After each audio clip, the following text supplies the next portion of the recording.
स्वर कोकिला और भारत रत्न लता मंगेशकर के निधन पर कॉमेडियन सुनील पाल की भी आंखें नम हुई हैं और उन्होंने भी दुख व्यक्त किया है।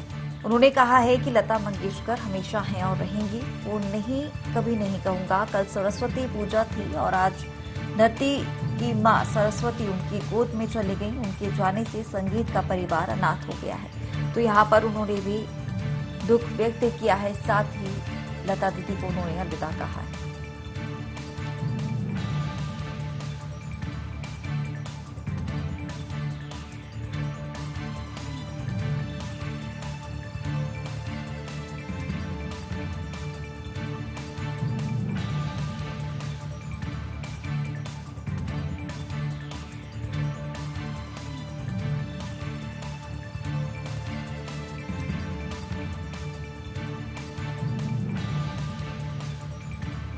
तो आज मुंबई के ब्रीच कैंडी अस्पताल में उन्होंने अंतिम सांसें ली और अब वो हमारे बीच नहीं रही हैं। लगातार बीते 24 दिनों से उनका मुंबई के अस्पताल ब्रीच कैंडी में इलाज चल रहा था और पूरा देश उनके अच्छे और बेहतर स्वास्थ्य के लिए दुआएं मांग रहा था। लेकिन आज उन्होंने अंतिम सांसें ली और पूरी दुनिया को अलविदा कह दिया।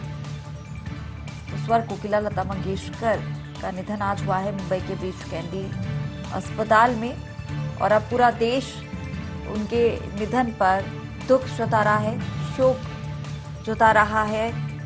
साथ ही उनके गाए हुए गीतों को भी याद कर रहा है पूरा देश और पूरी दुनिया।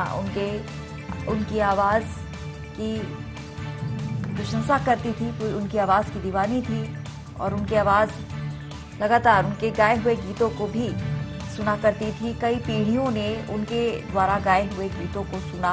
36 से ज्यादा भाषाओं में वो गीत गा चुकी थी। 1000 से ज्यादा फिल्मों में उन्होंने अपनी आवाज का जादू बिखेरा था।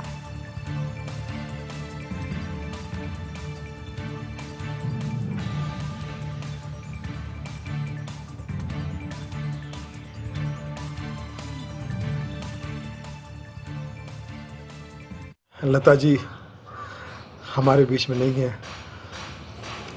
ये सुनकर कोई भी कलाकार क्या कहेगा। कलाकार क्यों, हम हर आम और ख़ास आदमी की ज़िंदगी में लता जी बहुत बड़ा, बहुत रिस्पेक्टेड मुकाम रखती है। मैं थी तो कभी नहीं कहूँगा उनके लिए।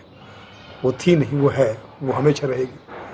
हर घर में उनकी उपस्थिति जाने अनजाने में हमेशा रही है।